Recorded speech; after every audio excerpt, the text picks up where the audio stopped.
queridos, eu sou o André. Você pode se assentar.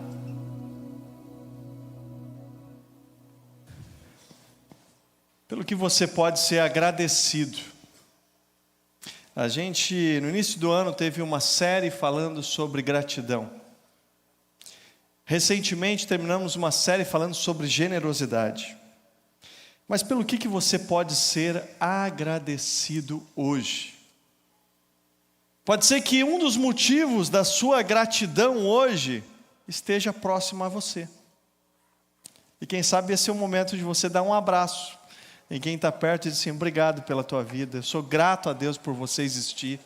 Eu sou grato a Deus porque você tem revelado mais de Jesus para mim. Sabe, eu sou muito grato a Deus pela minha família. Eu sou grato a Deus pela minha esposa. Se Deus nos permitir, em dezembro, estaremos completando 18 anos de casados. E, gente, a minha esposa foi na internet. Eu não contei isso de noite, de manhã, né? Ela foi na internet e ela foi pesquisar, assim, 18 anos. O que a gente pode fazer com 18 anos? Aí a internet falou para ela assim: escrever uma carta. Andar de pedalinho. Ela estava imaginando assim um cruzeiro, né? Uma viagem para fora do país. Comer bergamota. Ai, gente, 18 anos de casado. Como eu sou grato pela vida da Lid. E hoje a gente estava brincando no carro, né? E o Felipe dizendo: não, ela te escolheu. Não, eu que escolhi ela. Mas nós nos escolhemos. Nós escolhemos estar juntos. Eu sou grato a Deus pela minha esposa. Eu sou grato a Deus pelos meus filhos. Hoje no carro nós estávamos rindo e falando para eles como é bom o humor que eles têm. Como é bom ser pais deles nesse tempo. Como é bom poder ter eles perto. Eu sou grato a Deus pela igreja de Jesus. Eu sou grato a Deus. Eu não sei o que seria da minha vida, da minha história, sem a igreja de Jesus. Sem a manifestação poderosa da igreja de Jesus na minha vida. Eu sou grato a Deus pelo Tércio e pela Martinha. Pastores que investiram na minha vida e na da Lid. Gente, foram tantas conversas. Foi tanto tempo investido. Hoje você talvez está sentindo falta do Tércio. O Tércio está em São Paulo. Ele deve estar agora na 3ª ministração já do dia, onde ele está abençoando aquela igreja lá Igreja do Povo, né, em São Paulo. E um abraço para você que é da Igreja do Povo já, para você que também está na internet, nos ouvindo, nos assistindo, participando juntos, que o Espírito de Deus também ministre ao teu coração aí na sua casa. Vou mandar um beijo, tá, gente? Especial. Tem uma avó, que é a avó da Gabi. Ela faz parte da nossa história, a Virgínia é o nome dela. E ela é uma mulher de oração. E hoje, pela limitação da saúde dela, ela não consegue sair de casa. Mas ela diz que todo domingo está conectado lá, assistindo os cultos da Monte Serrat. E eu estive visitando ela semana passada. Então, vó, um beijo. A gente te ama, vó, viu? E a gente não vê a hora da gente se ver novamente. Toda a minha família aí te vê. Deus te abençoe, vó. A avó é muito querida, e ela ora muito por mim, mas toda vez que ela me vê, ela diz assim: você é um safado, não veio me ver, né? Ela é uma figura, né? Ela é de fora do estado, e ela tem abençoado a nossa vida, ela tem orado por nós. Pelo que você é grato? Eu sou grato pelas orações que a avó Virgínia tem feito por nós. Eu sou grato a Deus por pessoas que têm orado pela minha vida. Eu sou grato pelos nossos jovens. Cadê os jovens da nossa igreja? Eu sou grato pelos nossos jovens. Eu sou grato pela paixão que eles têm para viver um avivamento do Senhor. Eu sou grato porque em breve nós vamos estar consagrando o hangar, onde vocês vão ter o privilégio de estarem lá atuando. Eu sou grato pelos nossos adolescentes, gente. Onde a festa nunca para, lá no Amontoado, gente. Que especial nós temos nossos adolescentes. Sou grato pelas nossas crianças. Como é bom ouvir barulho de criança na igreja do Senhor. Eu sou grato pelas nossas crianças. Eu sou grato pela equipe que está lá agora ministrando e pastoreando o coração dos nossos filhos. Eu sou grato pelos cabelos brancos que eu posso ver nessa igreja. Os nossos anciãos. Eu sou grato a Deus pelo privilégio de nós termos muitas gerações juntas, servindo ao Senhor. Mas qual é a relação entre gratidão e generosidade? Nós terminamos uma série recentemente falando sobre generosidade. E eu preciso falar para você um pouco do que Deus tem falado ao meu coração. E essa palavra é uma palavra que eu tive o privilégio de ministrar no nosso campus, lá em Gravataí. E ela ainda está reverberando no meu coração. Será que nós temos razão para sermos generosos? Eu quero compartilhar com você uma palavra. Eu quero falar sobre a razão da minha eterna generosidade. E eu queria te convidar a abrir a tua Bíblia em Números capítulo 21, do verso 4 até o verso 9.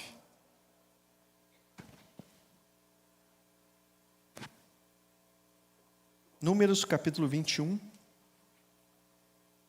do verso 4 ao verso 9. A versão que eu vou utilizar é NVI. Amém? Diz assim: partiram do Monte Or, pelo caminho do Mar Vermelho, para contornarem a terra de Edom. O povo, porém, ficou impaciente no caminho. Você pode ler comigo isso?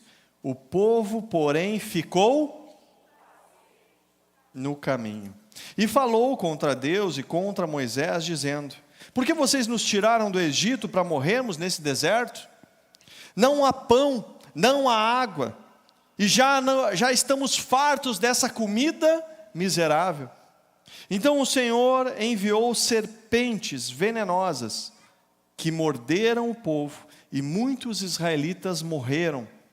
O povo então foi a Moisés e disse: pecamos, quando falamos contra o Senhor e contra você.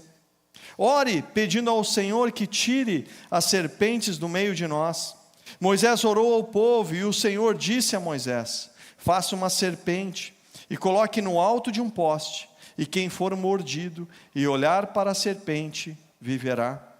Moisés fez, então, uma serpente de bronze, e a colocou em um poste, e quando alguém era mordido por uma serpente, e olhava para a serpente de bronze, permanecia vivo.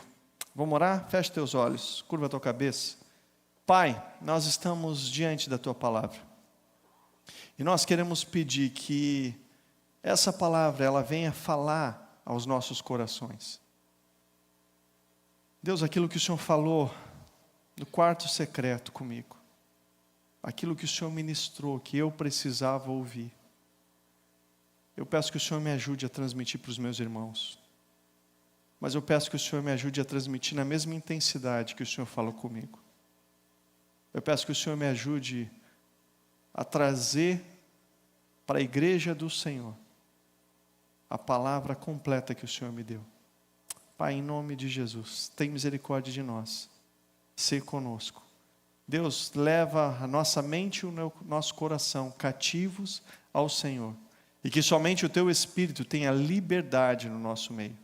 Em nome de Jesus. A igreja do Senhor diz: amém. Queridos, Deuteronômio capítulo 8, versículo 2, diz assim: lembre-se de como o Senhor, o seu Deus, os conduziu por todo o caminho, no deserto, durante esses 40 anos, para humilhá-los, para pô-los à prova, a fim de conhecer as suas intenções, se iriam obedecer ou não aos mandamentos. Queridos, esse texto está nos lembrando de que Deus usa a experiência da jornada para sondar o nosso coração e para trabalhar no nosso coração. Muitos de nós talvez estamos vivenciando uma experiência de jornada. Você ainda não chegou onde você queria chegar. Você ainda não é tudo que você queria ser. Então você ainda está possivelmente vivendo num processo, numa jornada, num caminho. Eu preciso dizer para vocês que eu estou nesse momento vivendo essa experiência da jornada. E o texto de Números capítulo 21, ele está inserido numa narrativa de peregrinação do povo de Israel por todo um deserto. E após a saída do povo do Egito, sob a liderança de Moisés, o povo passa e enfrenta muitos desafios. E nesse trecho específico acontece durante a fase final da caminhada no deserto, já próximo à entrada da terra prometida. Mas essa fase final, ela também é marcada por desafios e rebeldias do povo. Então, diante desse texto, eu quero meditar com você sobre algumas atitudes que nós, que eu, que você, que nós podemos ter, que refletem a razão da nossa eterna generosidade durante a jornada. Primeira atitude: relembre com gratidão o que Deus já realizou na tua história. O texto diz que eles partiram do Monte Or, pelo caminho do Mar Vermelho, para contornarem a terra de Edom, porque Edom se levantou em resistência a Israel e não permitiu que Israel passasse por Edom. Então o povo ficou o quê? Impaciente. Queridos, antes desse episódio, antes desse momento, desse final de jornada, o povo já havia enfrentado diversas dificuldades: falta de água, fome, confrontos com outros povos, castigos divinos por sua desobediência, perseguição. No capítulo 21 desse texto, Israel derrota um rei que é chamado de o rei de Arade. A gente não sabe o nome dele, a gente só sabe que ele era um rei cananeu, e ele possivelmente era um rei poderoso daquela região, um rei que governava uma cidade-estado, que não era qualquer cidade do povo cananeu, mas era uma cidade que tinha possivelmente uma força militar considerável, uma cidade murada, e esse povo se levanta contra o povo de Israel. E o texto diz que o povo de Israel sai em batalha contra eles. E quando o povo sai em batalha contra eles, o rei de Arade começa a prevalecer contra o povo de Israel. Então o povo de Israel volta, clama por misericórdia, se humilha diante de Deus. E Deus faz o quê? Uma grande vitória para o povo de Israel.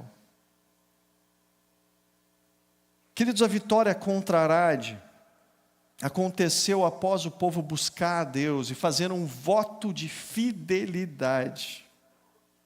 E isso demonstra que aquela vitória não era por uma força militar e nem pelas estratégias daquele povo, mas sim pela dependência do Senhor. Mas parece que o povo, alguns versículos depois, se esquece do que Deus tinha feito na sua história. O povo se esqueceu do que o Senhor tinha feito em sua história recente, mas também se esqueceu do que Deus tinha feito no passado.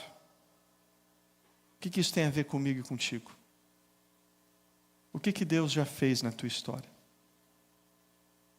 O que Deus já realizou na tua vida?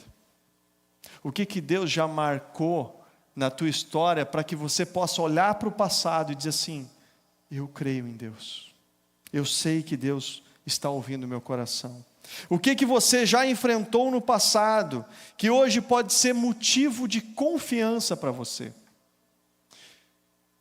Queridos, em 2013, a gente estava num grande desafio como igreja. Nós estávamos num lugar chamado Silva Jardim, número 785. Era o nosso prédio da igreja. Quem é que lembra desse lugar? Olha aí, tem bastante gente que lembra. Eu casei nesse lugar 18 anos atrás, vai fazer 18 anos atrás, né? E nós estávamos lá e a limitação daquele espaço era de 273 pessoas sentadas. A gente tinha bancos de madeira que eram lindos, inclusive acho que a gente ainda tem um ainda, né? Se a inundação não levou, ainda deve ter um aí, que ficou de recordação. Mas nós tínhamos bancos de madeira e aí a gente colocava várias cadeirinhas do lado dos bancos para caber mais gente. Mas ali a gente estava limitado fisicamente. Nós também estávamos limitados em relação aos ruídos, porque nós não podíamos fazer muito agito por causa do povo que morava em volta. Então a gente estava enfrentando desafios. Nós estávamos no momento fazendo 5 celebrações. Quem é que lembra dessa história? Gente, a gente tinha uma celebração dos jovens, que era liderada pelos jovens, mas nós convidávamos já todo mundo da igreja que pudesse vir no sábado, para não vir no domingo. E o pessoal vinha no sábado, aí depois nós tínhamos um culto pela manhã no domingo, 2 cultos à tarde. Um à tarde e um à noite. E depois nós tínhamos mais um culto do segunda de noite. Então o pastor que pregava, ele pregava quantas vezes? 5 vezes. O pessoal da equipe de louvor que ministrava a mesma música quantas vezes? 5 vezes. O pessoal do ministério infantil servia pela manhã e pela noite no domingo. E, gente, nós estávamos naquele desafio, e aí então Deus nos apontou para esse lugar aqui que você está. E na época nós estávamos com um plano que era comprar o terreno do lado para ampliar lá na Silva Jardim 785.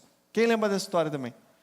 E aí a gente estava lá querendo ampliar, e aí Deus nos aponta para cá, e Deus nos dirigiu a pegar aquele recurso que já tinha sido levantado para a compra daquele terreno e investir aqui, na reforma desse lugar. Gente, a primeira vez que nós entramos aqui, era escombro sobre escombro. Pedra sobre pedra, literalmente. Mas Deus nos deu olhos de Josué e Caleb naquele tempo. E olha para esse lugar agora. Foi muito especial a gente poder vir para cá. Mas foi um tempo desafiador. Quem aqui já fez reforma? O que acontece quando você faz reforma? O que acontece com o teu orçamento quando você tem uma reforma? Geralmente você faz o quê? Vocês estão acordados, gente? Não?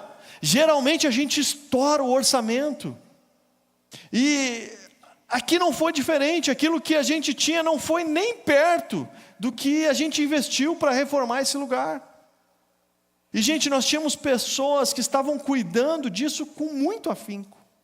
Mas mesmo assim, cada parede que a gente derrubava, a gente descobriu uma coisa.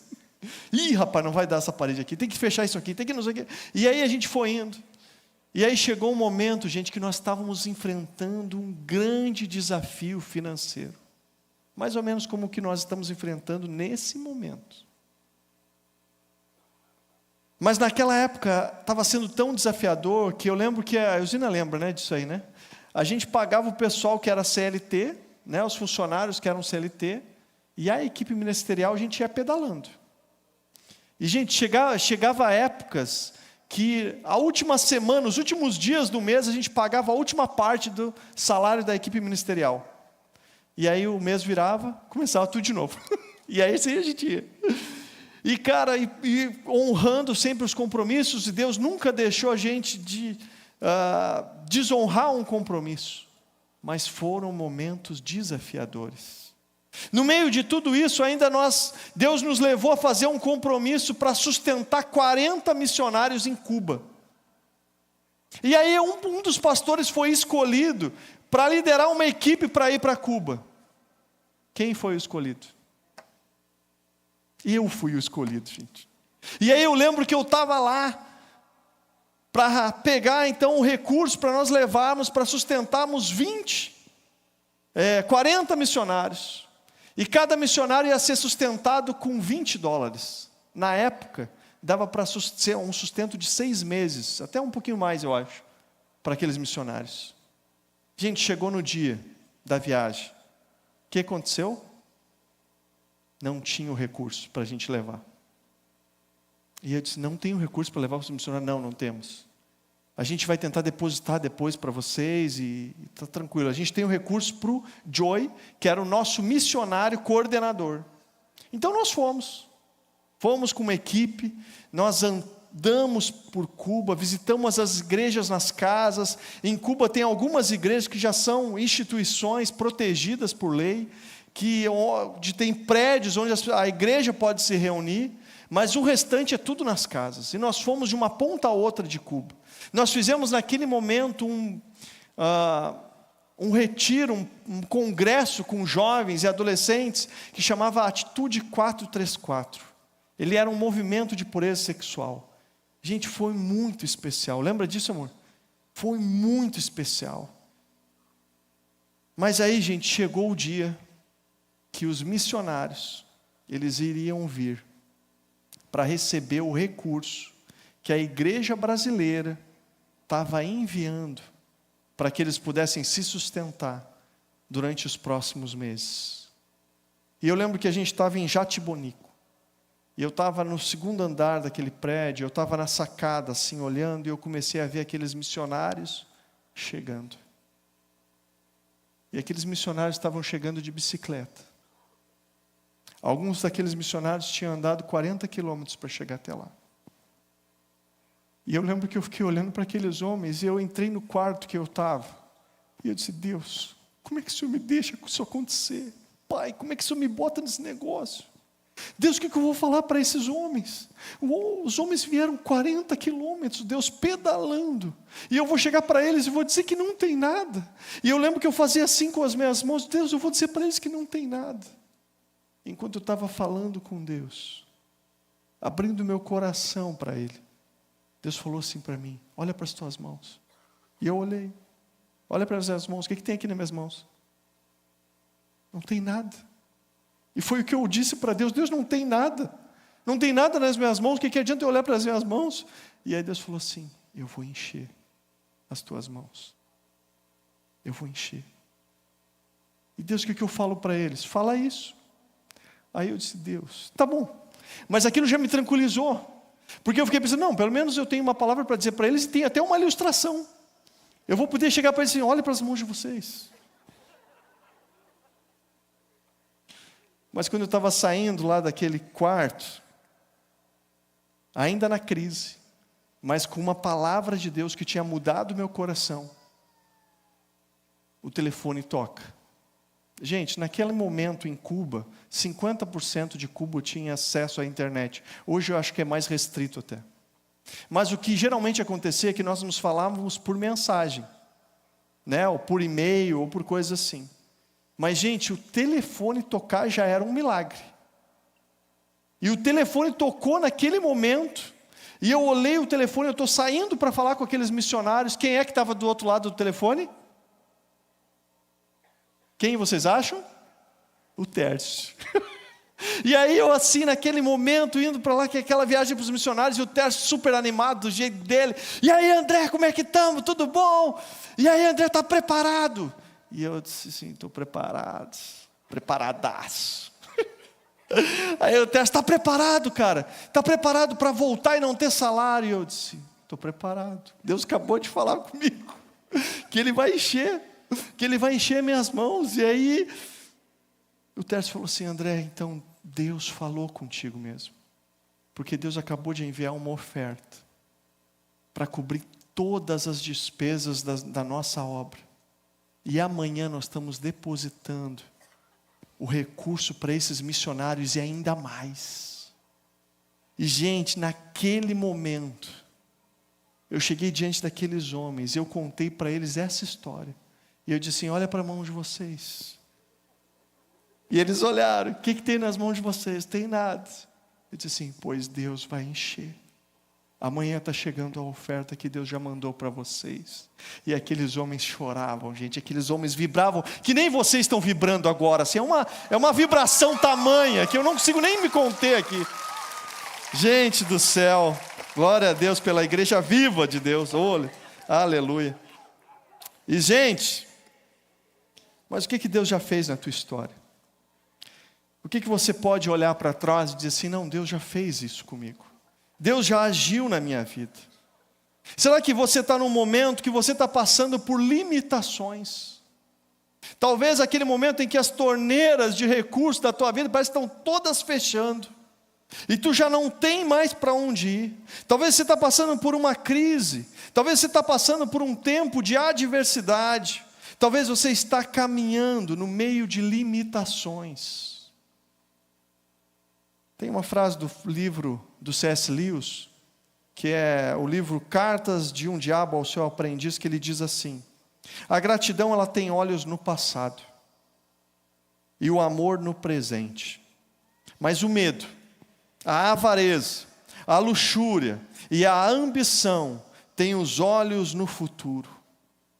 Queridos, olha para a tua história e você vai ver os motivos que você tem para viver de uma maneira totalmente generosa. Mas a verdade é que a gente anda limitando os recursos, limitando a generosidade na nossa vida, porque a verdade é que a gente olha só para o futuro. E a gente não tem a consciência espiritual de olhar para o passado e saber que o Deus que agiu no passado, Ele é poderoso para agir hoje. E para fazer de novo, e de novo, e de novo, o que só Ele pode fazer. Parece que a gente canta sobre isso, mas quando chega na hora da gente dar o passo de fé, a gente olha mais uma vez para o futuro, a gente pensa no que tem nas nossas mãos, e a gente limita a nossa generosidade. Querido, olha para a tua história e veja os oásis que Deus já fez nos desertos por onde você já passou. Porque se você olhar para a tua história com gratidão, você vai ver que Deus já realizou muitas coisas. Muitas coisas. A segunda atitude, assuma uma postura de gratidão e generosidade em meio da adversidade. Partiram eles do Monte Ó pelo caminho do Mar Vermelho para contornarem a terra de Edom. O povo, porém, ficou impaciente e falou contra Deus e contra Moisés, dizendo: por que vocês nos tiraram do Egito para morrer nesse deserto? Não há pão, não há água, e já estamos fartos dessa comida miserável. Queridos, qual é a relação entre generosidade e gratidão? Queridos, a generosidade e a gratidão, elas estão profundamente ligadas, elas estão conectadas. Uma fortalece e alimenta a outra. A gratidão, ela é um reconhecimento por um bem recebido. A generosidade é muitas vezes uma forma prática que a gratidão encontra para se manifestar.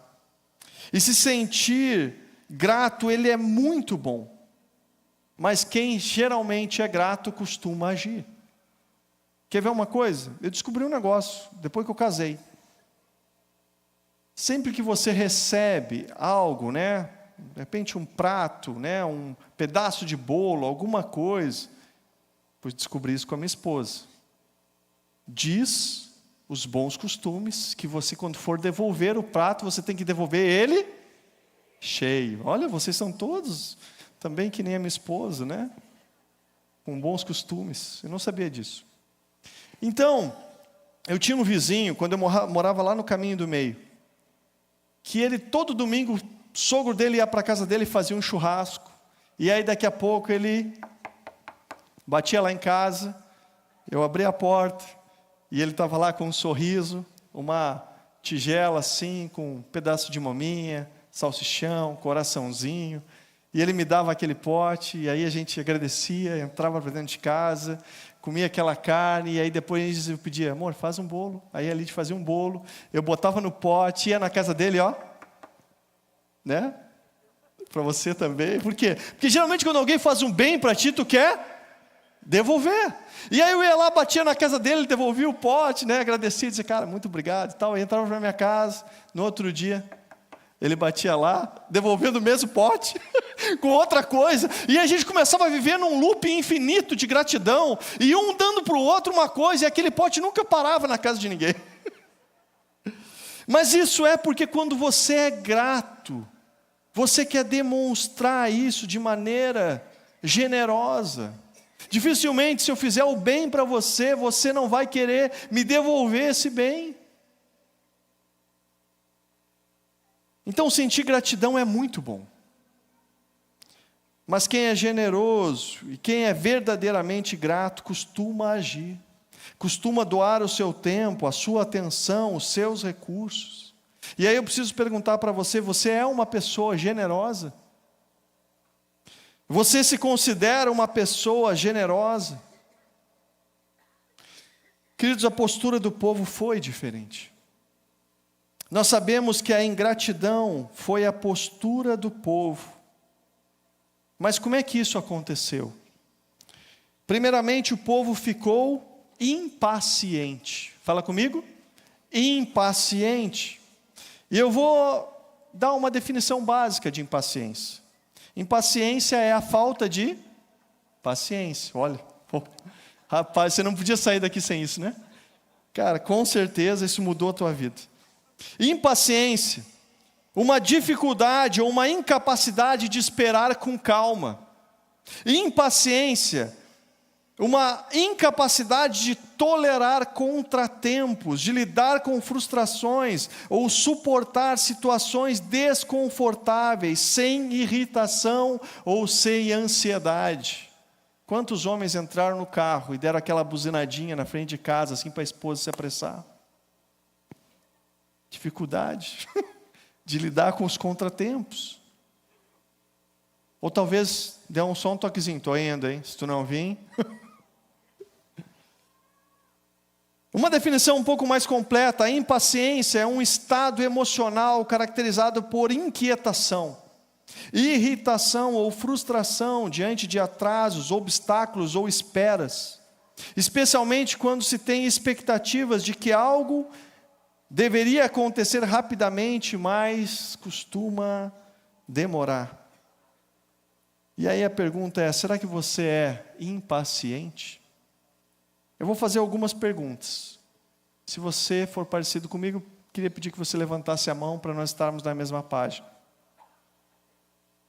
Você fica irritado quando tem que esperar alguém? Minha mão está levantada. Você costuma interromper alguém que está falando por julgar que essa pessoa está demorando demais para falar? Você tem aquela coisa, não, vai lá para o final da história, né? O que aconteceu? Me conta rápido. Será que você costuma se sentir ansioso porque o plano está demorando a se concretizar e a espera corrói teu coração?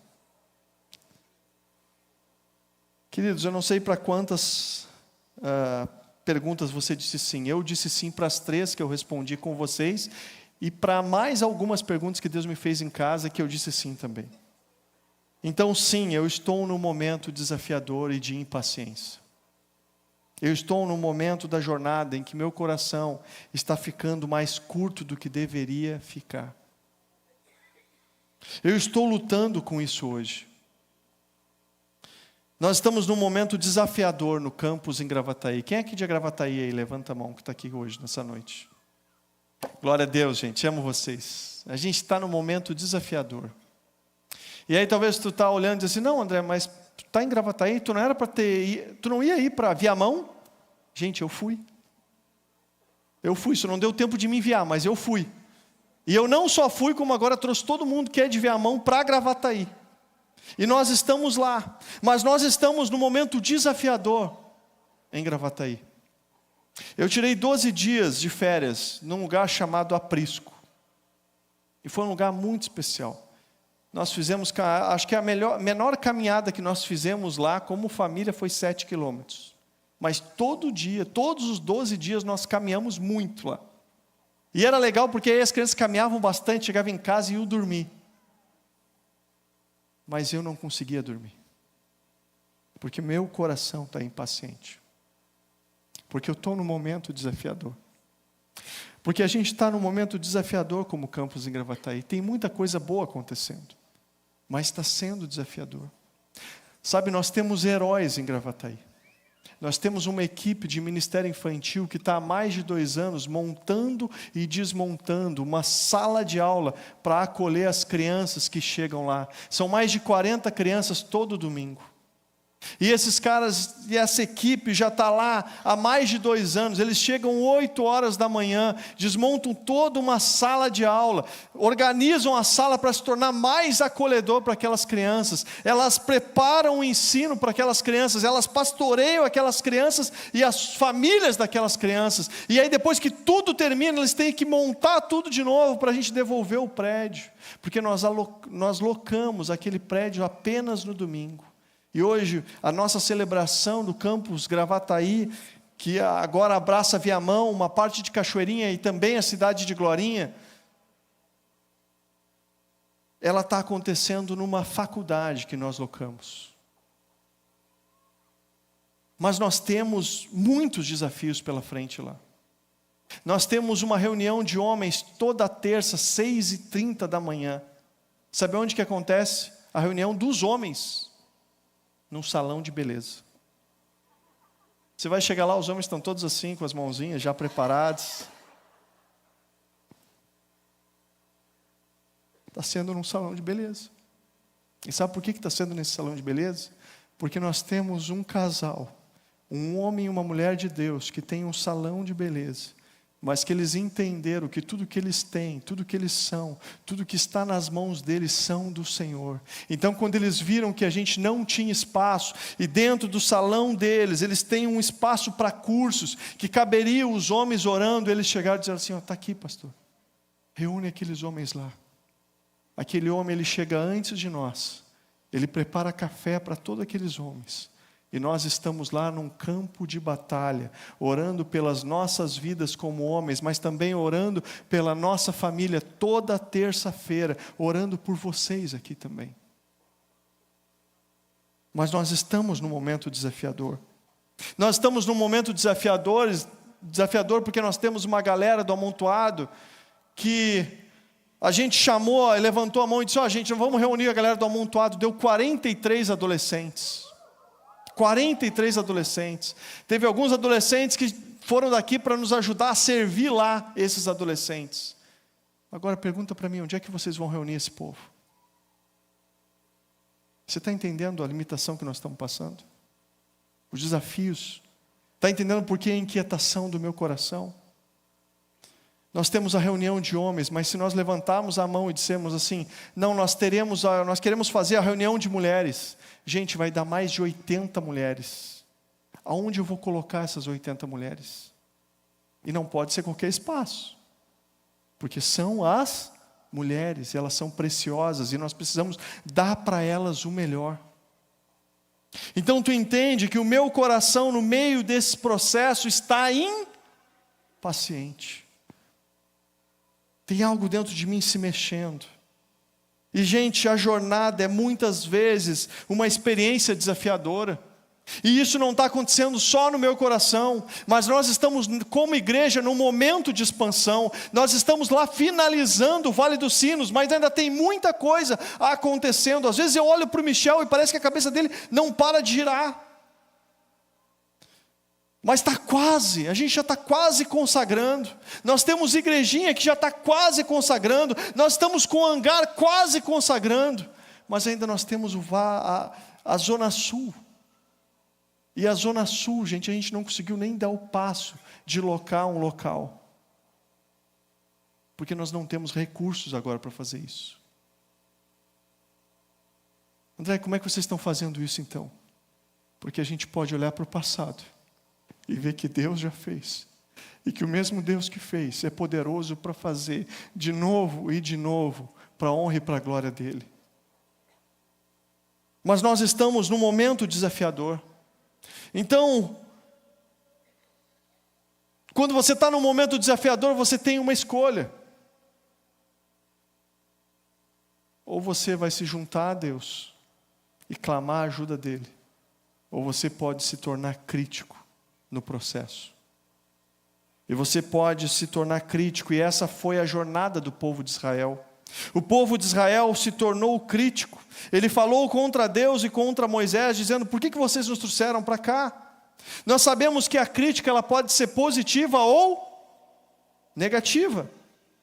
Mas no caso do povo de Israel em específico, eles criticaram de maneira negativa, tanto a Deus quanto à liderança. Queridos, o povo criticou a Deus. E a crítica negativa, geralmente ela busca um culpado, um responsável pelas dores pelas quais estamos passando. A crítica negativa tem o objetivo de ferir e condenar. O povo ficou impaciente. Eu não estou dizendo que o que o povo passava era algo fácil. Mas eles tinham uma escolha. E eles escolheram criticar Deus negativamente. E eles se esqueceram daquilo que Deus tinha feito. O povo se esqueceu das bênçãos derramadas, dos livramentos, do auxílio e do socorro. A pergunta para mim e para você sondar o teu coração como eu tive que sondar o meu. Será que você tem criticado a Deus pelas bênçãos ou respostas ainda não recebidas? Queridos, o povo criticou a Deus, mas também criticou a sua liderança. O povo culpou Moisés pelas suas dores. E eu não estou dizendo com isso que uma liderança não possa falhar, porque nós podemos. E talvez quando a gente falha, a gente fere o coração de muitas pessoas. E eu não estou dizendo que nós não possamos errar. Mas o que eu estou dizendo é que quando nós nos colocamos em uma situação de críticos e juízes, sem disponibilizarmos as nossas mãos para apoiar um processo, nós estamos nos colocando num lugar muito perigoso. Porque pode ser que o nosso juízo esteja enganado. Será que você tem culpado a tua liderança por alguma crise pela qual você está passando? Será que você costuma responsabilizar os outros pelas tragédias na tua vida?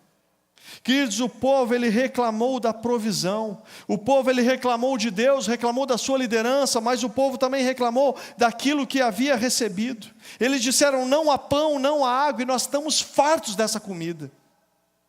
Queridos, o povo reclamou. E a gente sabe que é muito desafiador quando você está passando por uma limitação em coisas tão básicas quanto comida, bebida e sustento. Mas mesmo no meio dessa situação, nós podemos escolher diferente. Porque pior do que reclamar de não ter algo, é você reclamar da provisão que Deus te entregou. O povo reclamou e desprezou o alimento recebido. Você lembra de algum momento na tua história em que você reclamou daquele prato de comida que estava diante de você? Você já fez isso? Geralmente os filhos fazem isso com as mães, né? Quantas vezes eu reclamei da comida da minha mãe? Não está quente, não está fria, não está saboroso. Por que tu não fez desse jeito? Eu gosto do ovo com gema mole, não com gema dura. Eu não gosto do pão desse jeito. Por que tu botou centeio nesse pão? Por que não fez o pão normal? Você já viu como a gente reclama das mães?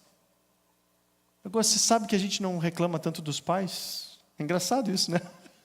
Você que é pai, você se dá bem, né? Eu lembro de um dia que meu pai fez uma comida chamada jardineira. Alguém sabe o que é uma jardineira? Olha, tem mais gente que sabe hoje de noite do que tinha de manhã. Mas meu pai fez aquela jardineirinha que é um... Como é que eu posso explicar essa comida de novo? Ensopado de legumes, é isso aí. E aí meu pai fez aquele ensopado de legumes e pensa num negócio salgado. Eusina, estragou assim, ó. Um negócio salgado demais. E aí eu me lembro de botar o garfo, né, olhar para o meu pai. E meu pai assim, tá um pouco salgado, né? E a gente comeu.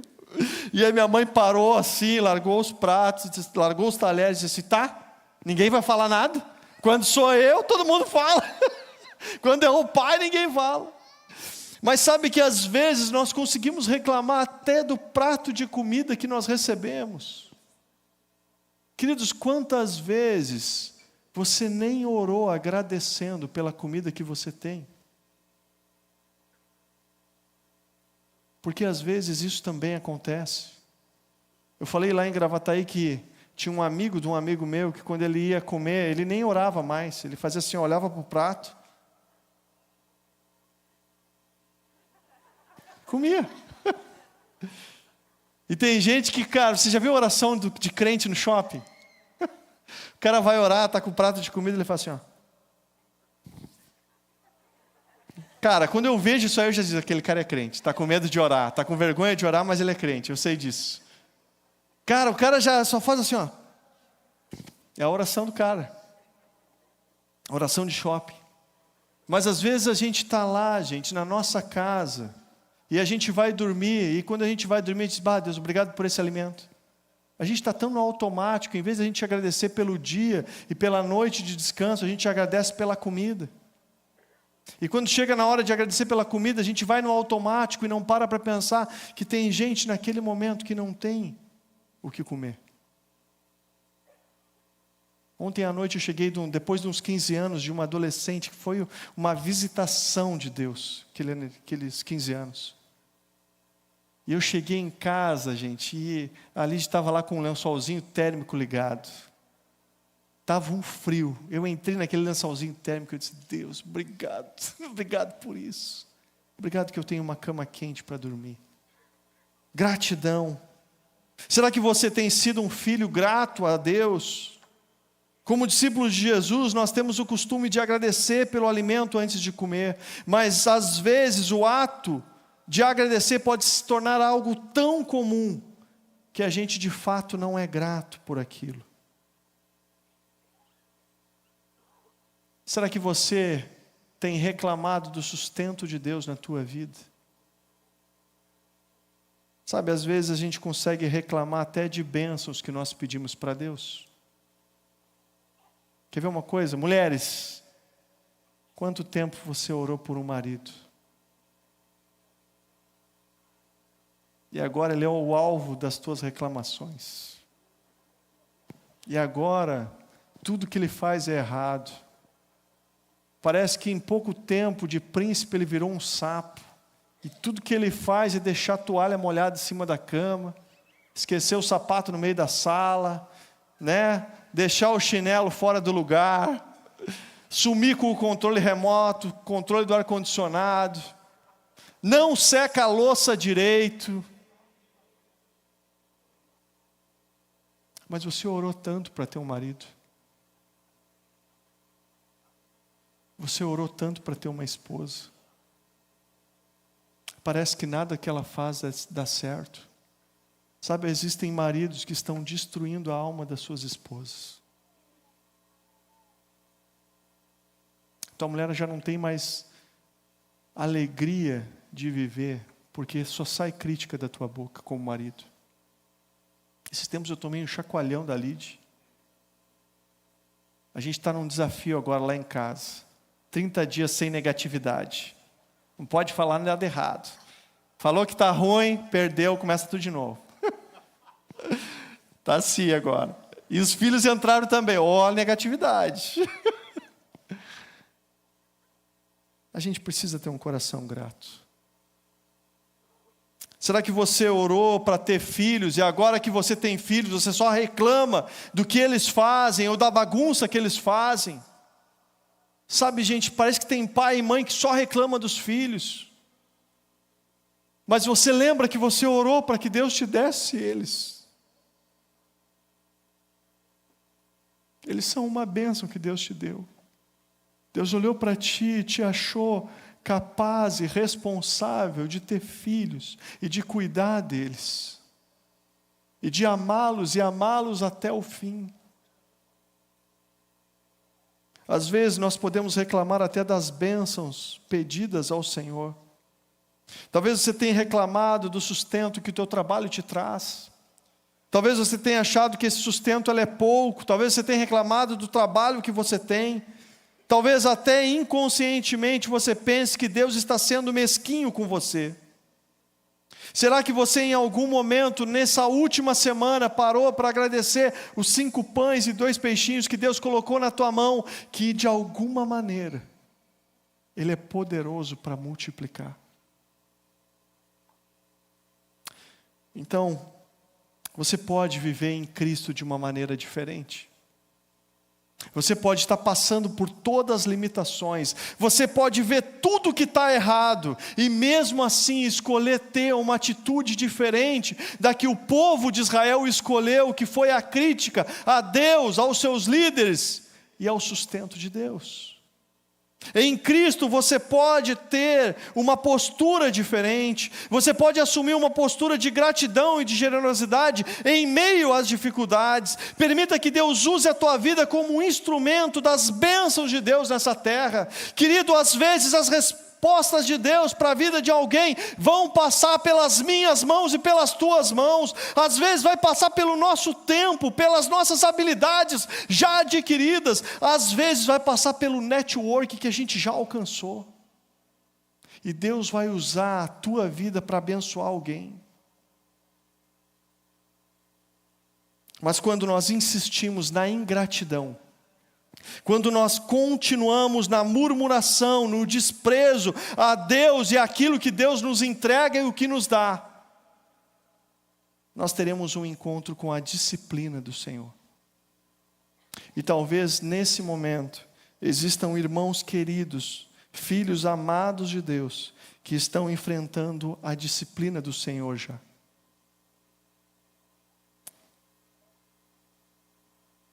A terceira atitude é: receba a disciplina, mas clame pela misericórdia.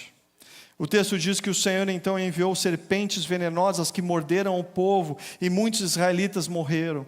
O povo então foi a Moisés e disse: pecamos contra o Senhor e contra você. Ore ao Senhor pedindo que Ele tire as serpentes do meio de nós. E Moisés, ele orou pelo povo.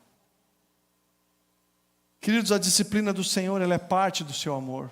E talvez você está passando nesse momento por um momento de disciplina forte sobre a tua vida. E eu preciso te dizer que isso não é desamor do Senhor. Isso não é Deus que é apenas te punindo. Porque o que Deus visa é restaurar, transformar e te purificar e te tornar parecido com Cristo. Então essa provação, ela na verdade está sendo Deus trabalhando na tua vida.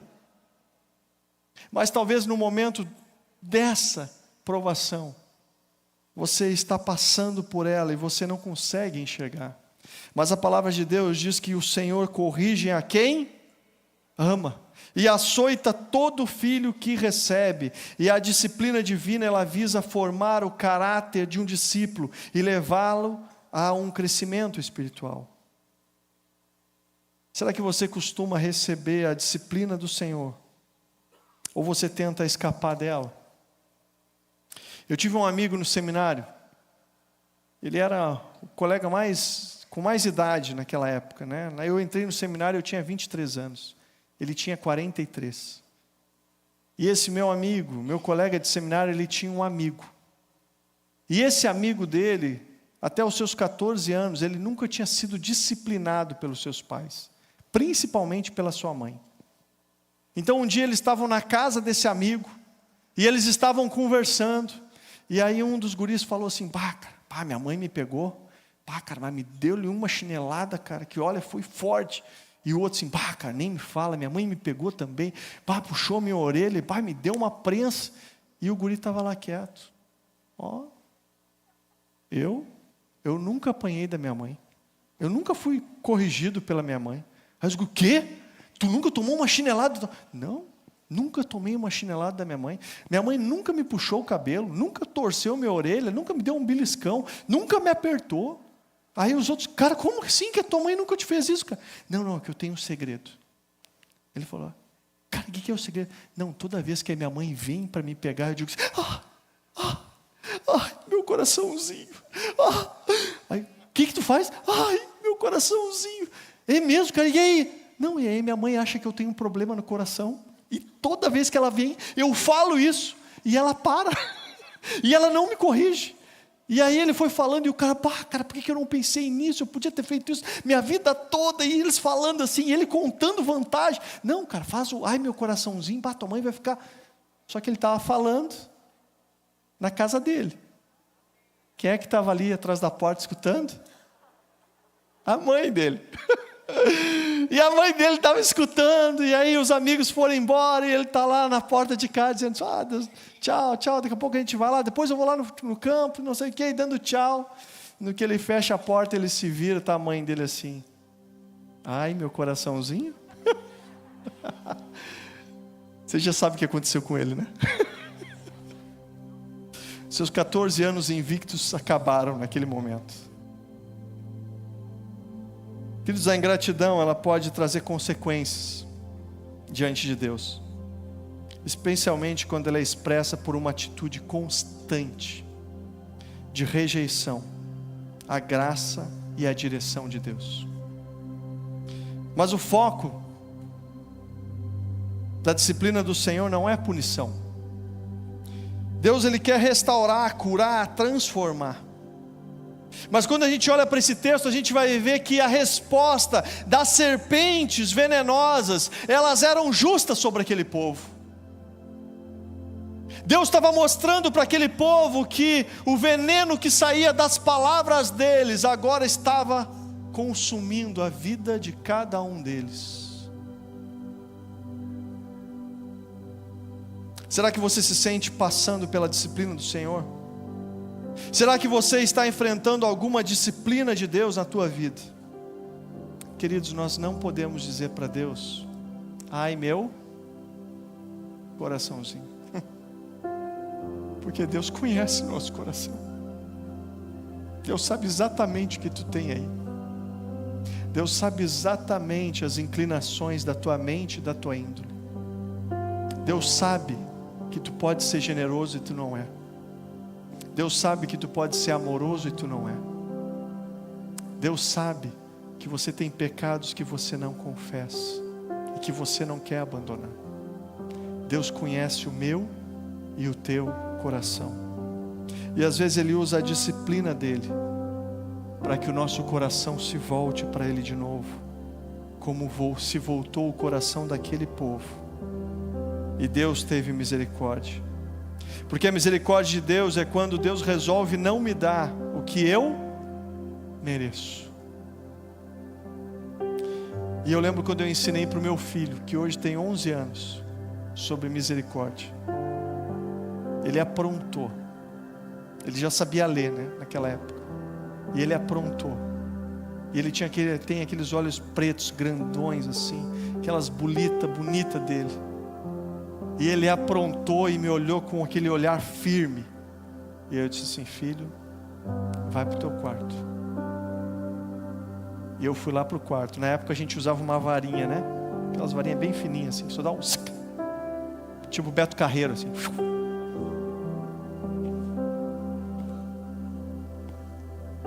E eu fui com aquela varinha e um caderno.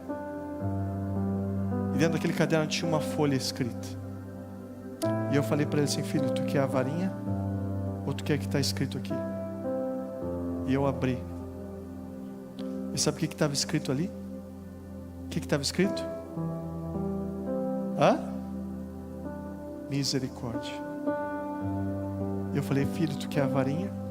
Ou tu quer a misericórdia? E ele disse assim: pai, eu quero a misericórdia.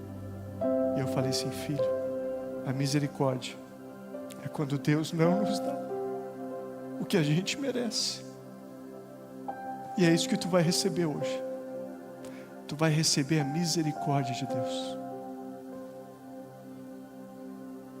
Será que existem filhos que precisam clamar ao Pai hoje pela misericórdia dele mais uma vez?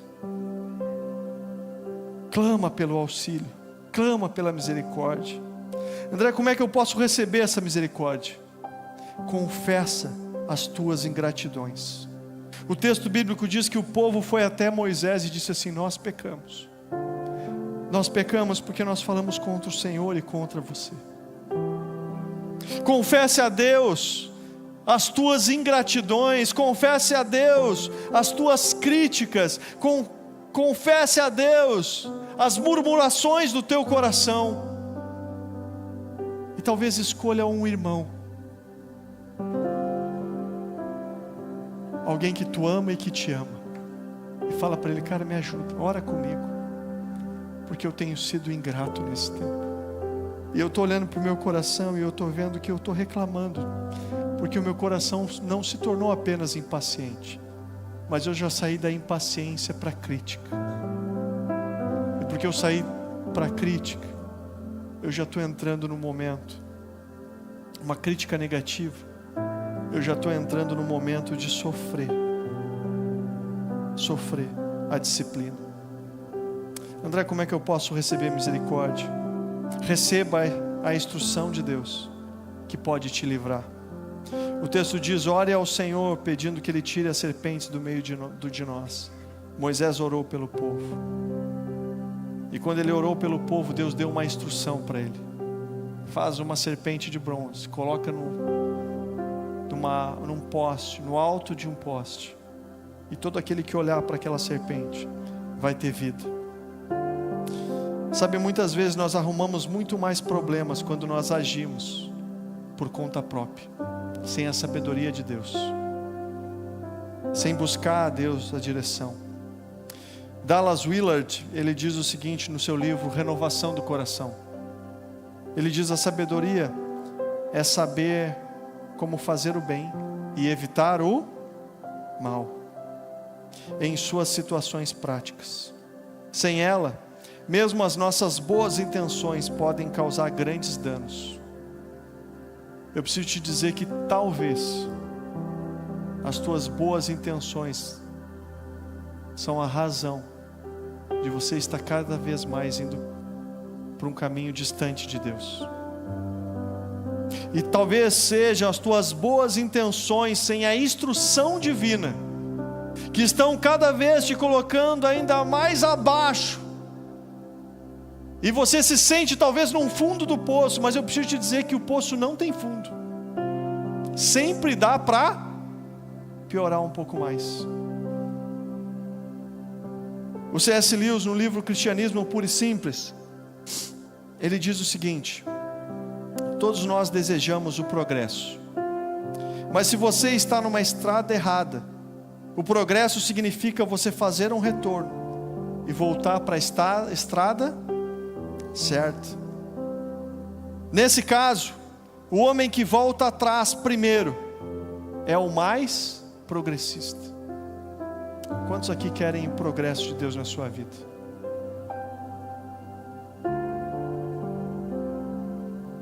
Você está no caminho certo? Você está na estrada que Deus te colocou para caminhar?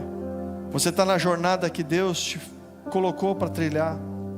Para aquele povo de Israel em especial havia um retorno, um remédio, uma misericórdia. Será que você precisa dessa misericórdia hoje? Clame por ela e espere a instrução de Deus que vai te levar até essa misericórdia.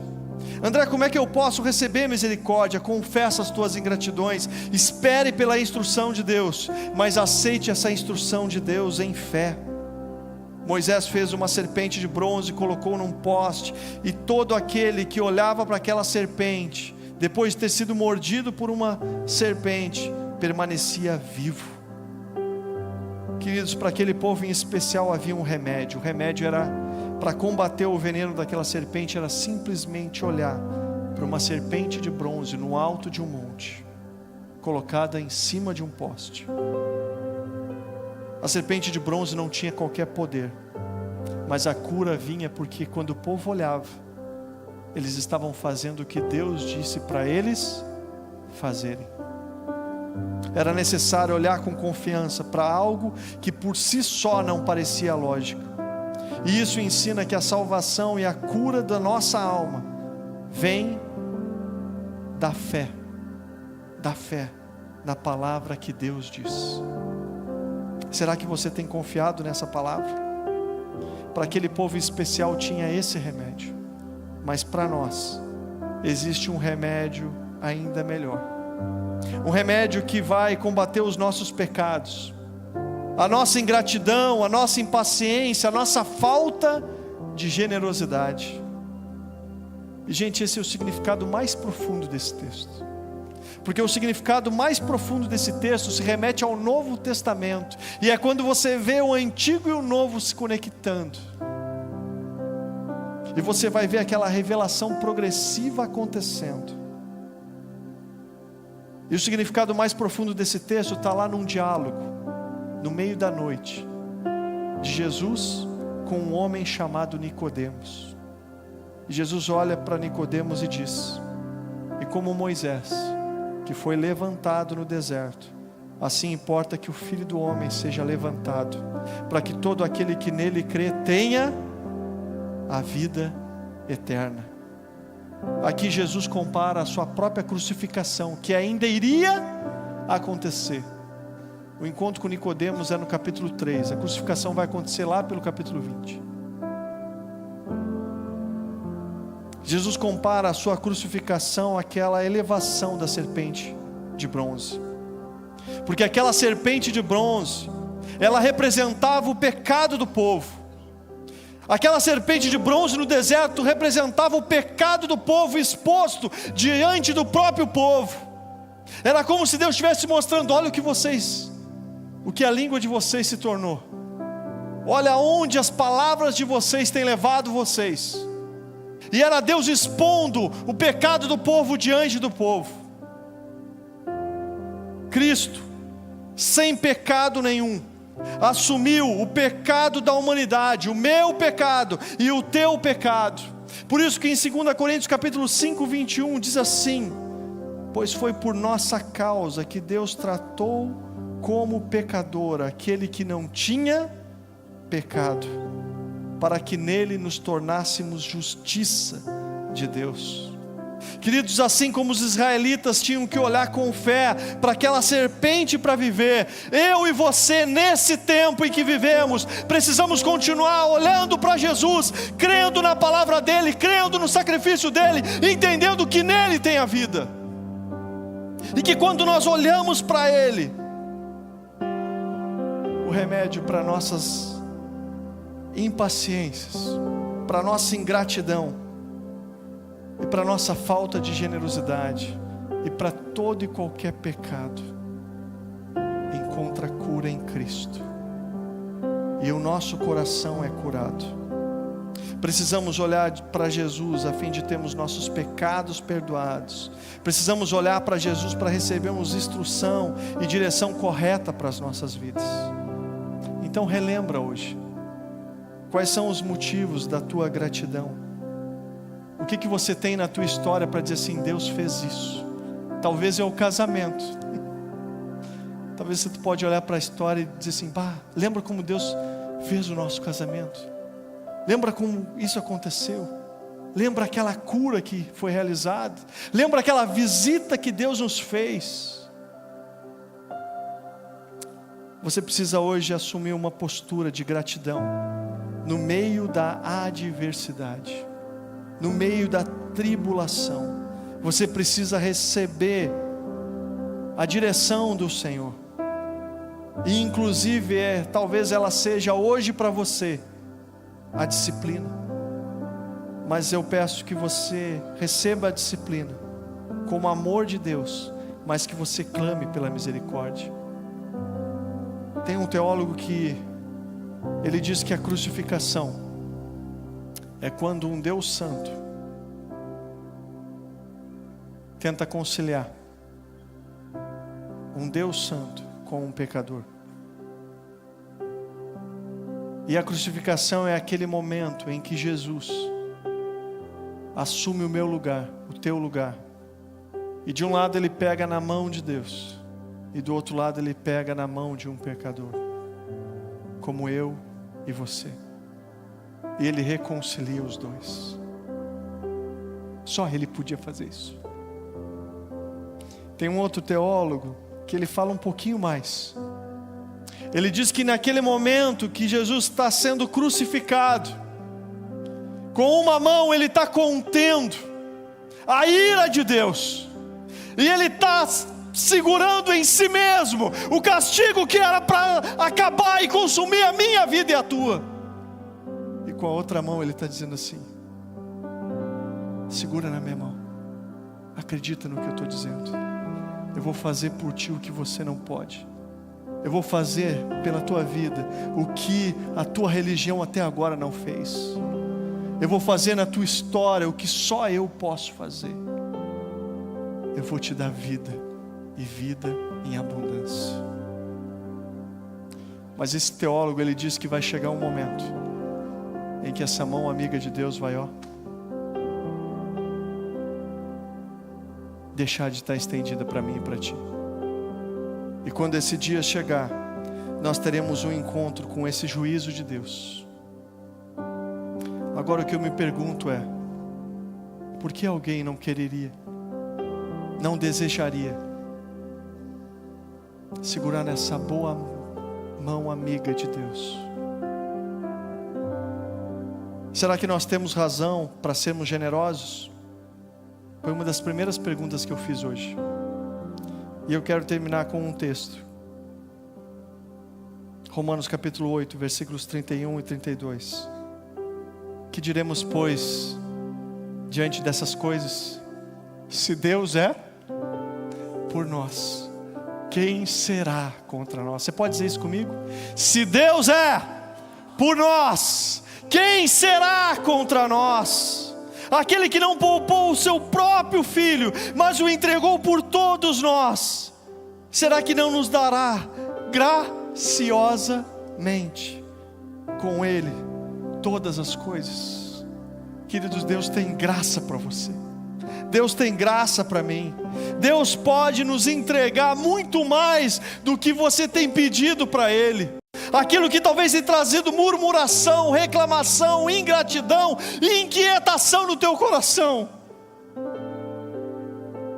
não chega nem perto do que Deus pode fazer, porque Deus pode te entregar muito mais e te surpreender. Sabe o motivo da nossa generosidade? É saber que em Cristo nós recebemos tudo o que nós precisamos e muito mais. E essa é a razão da minha eterna generosidade. É em saber que em Cristo eu posso ser eternamente grato. Que um dia eu vou poder estar na presença dEle, e eu vou poder agradecer por cada ação poderosa e generosa de Deus na minha vida.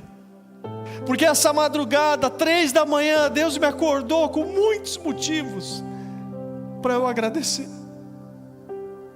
Deus me fez lembrar e agradecer de um homem que bateu na nossa casa, enquanto a gente ainda estava envolvido com a macumba, com o espiritismo. O meu irmão com leucemia, meu irmão mais velho, e aquele pastor bateu lá em casa e nos apresentou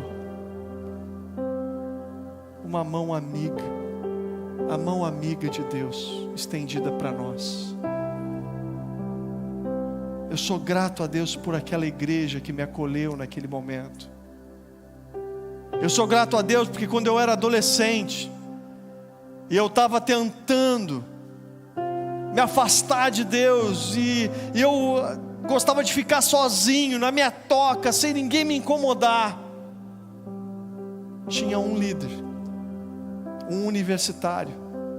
Ele não recebia da igreja, ele não tinha qualquer vínculo trabalhista com a igreja, mas ele era um jovem com visão espiritual. E ele olhou para aqueles jovens e adolescentes, e aquele homem, aquele jovem, ele entendeu que precisava fazer alguma coisa. E aí então, sabe o que ele começou a fazer? Ele me ligava todo sábado, ele ia atrás de mim. Aquele cara me tirou de mim mesmo, ele não me deixava ficar na minha toca, ele ia lá atrás de mim e me chamava para estar junto com aquele grupo de jovens, que eu não tinha nem idade ainda para estar, mas ele olhou para mim e ele disse: cara, tu precisa estar aqui. E aquele jovem me ensinou sobre um Jesus amigo, um Jesus de perto, um Jesus que se importa, um Jesus que vai atrás, um Jesus que alcança. Como eu sou grato a Deus pela vida daquele homem. Eu poder ver meus filhos lendo a palavra de Deus pela manhã, 5 da manhã, a gente acorda às 5 da manhã, eles com a biblinha deles lendo, e eu saber que foi porque um cara olhou para mim e disse: eu vou investir na vida do André, e eu vou atrás dele, mesmo que ele não mereça, mesmo que ele não queira, mesmo que ele desligue o telefone, eu diga que não está. Essa é a razão da minha eterna generosidade, porque Deus me amou primeiro e se importou com a minha vida, e por causa que Jesus me amou, eu posso ser eternamente grato.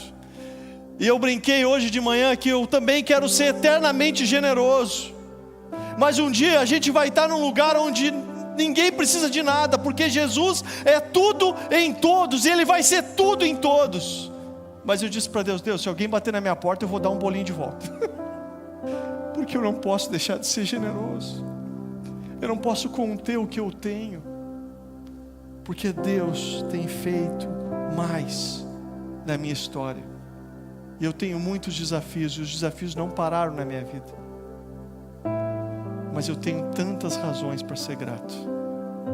E eu queria te convocar como igreja agora. Você tem motivos para ser grato a Deus? Eu queria te convidar a ficar de pé como igreja de Jesus. E eu quero orar com algumas pessoas hoje.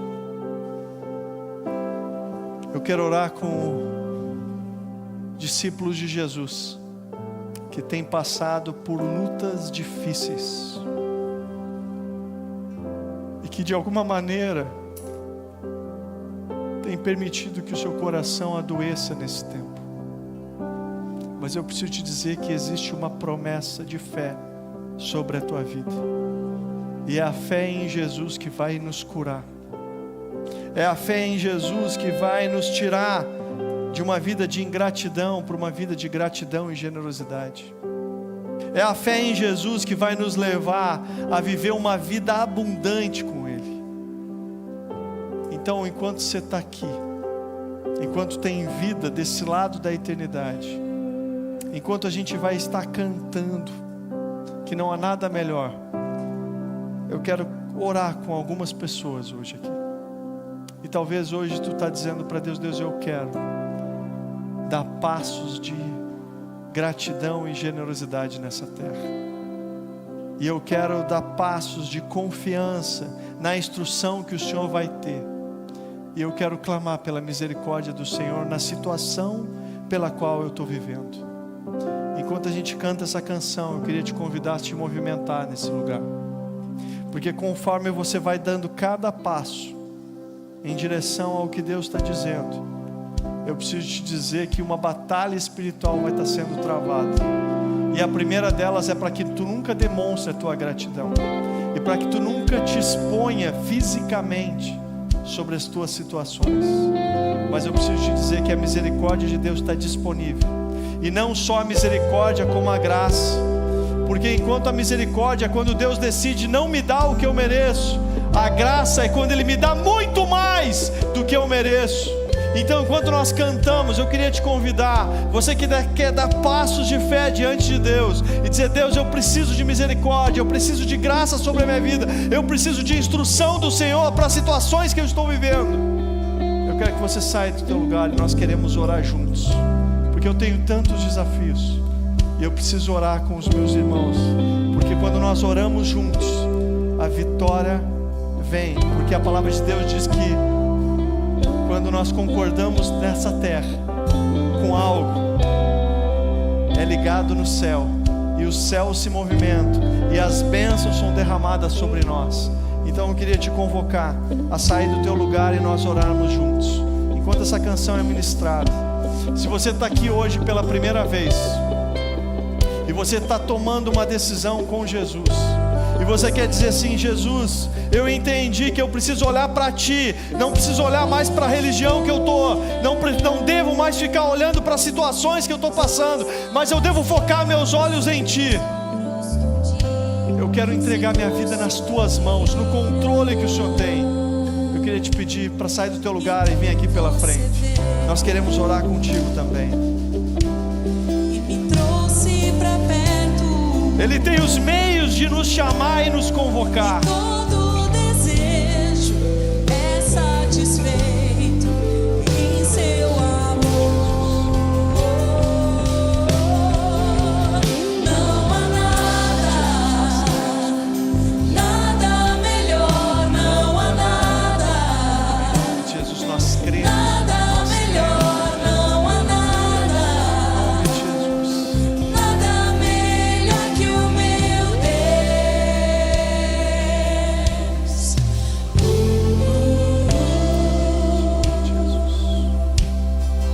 Não tenho medo. Você ainda pode estar buscando no lugar errado. Minhas fraquezas, defeitos e falhas, não vou esconder. Um amigo encontrei, o Deus das montanhas,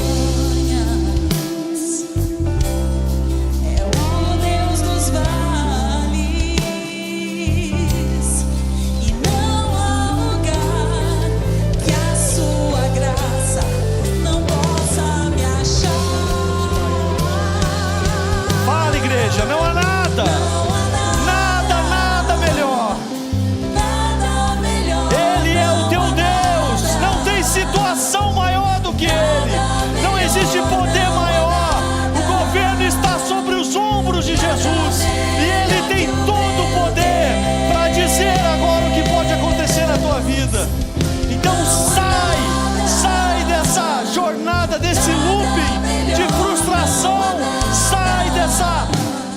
nesse momento em que tu estás só na murmuração, porque Deus tem graça, misericórdia para a tua vida, e Ele vai fazer algo que tu vai ficar surpreendido, mas todos ao teu redor. Pai, nós cremos nisso, Pai, que o nosso luto vai se tornar em festa, que o Senhor vai tornar, Deus, as nossas lágrimas em sorrisos diante do Senhor. Pai, em nome de Jesus, aqui está a tua igreja. Existem irmãos aqui hoje. Deus do céu, tenha misericórdia de nós, Pai. Nós pecamos, Pai. Nós nos colocamos em lugares que o Senhor nunca pediu para nós estarmos. Nós nos tornamos juízes de nós mesmos, juízes das pessoas ao nosso redor. Deus, nós te criticamos, nós criticamos o que o Senhor faz, o que o Senhor não faz. Deus, o nosso coração há tanta dúvida, Pai. A gente tomou tantas decisões erradas, Pai. Mas Deus, hoje nós estamos aqui prostrados ao Senhor. Alguns de nós já estão passando pela disciplina do Senhor, mas nós confiamos que o Senhor tem misericórdia para nos dar. Se eu que sou um pai falho, Deus, ilimitado, consigo amar meus filhos, quanto mais o Deus todo amoroso, o Pai infalível, o Deus das misericórdias, o Pai das luzes, o Deus que é poderoso para nos amar apesar de nós, Deus.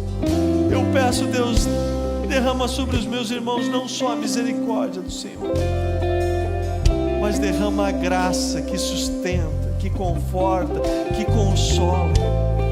Pai, dá uma resposta poderosa agora para os meus irmãos, Deus. Que a resposta que eles estão pedindo para o Senhor seja atendida pelo nome poderoso do Senhor Jesus. Deus, para aqueles que tomaram uma decisão por Cristo, que o Senhor os escreva no teu livro de vida. Se você tomou uma decisão com Jesus, eu quero que você ore comigo desse tempo. Senhor Jesus, eu te entrego toda a minha vida. Eu te recebo como Senhor e Salvador da minha história.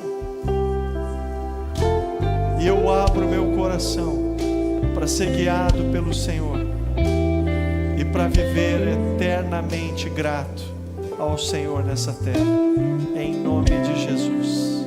Em nome de Jesus. Deus, nós cremos que o Senhor é poderoso para sustentar a igreja do Senhor no meio da adversidade, e que o Senhor ainda vai nos dar motivos de te louvar poderosamente, que os nossos lábios vão se encher de júbilo, de alegria, porque não tem nada melhor do que estarmos nas tuas poderosas mãos, as mãos poderosas e amorosas do Senhor Jesus, as mãos que se entregaram, mas que estão marcadas pelo teu amor, pela tua graça, e que foram marcadas naquelas cruzes por nós. Pai, nós estamos registrados nas palmas das tuas mãos, porque o Senhor se entregou por cada um de nós, e nós te louvamos, e o nosso coração canta e vibra, porque não tem nada melhor do que estar nas tuas mãos, do que sermos teus e que confiarmos no teu nome, Pai, em nome de Jesus. Amém. Amém, Pai, em nome de Jesus. Pai, nós cremos, Pai, nós cremos. Nada melhor, não há nada, nada melhor que o meu Deus.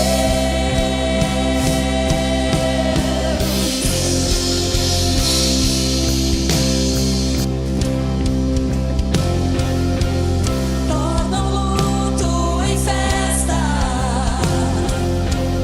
a vergonha em glória.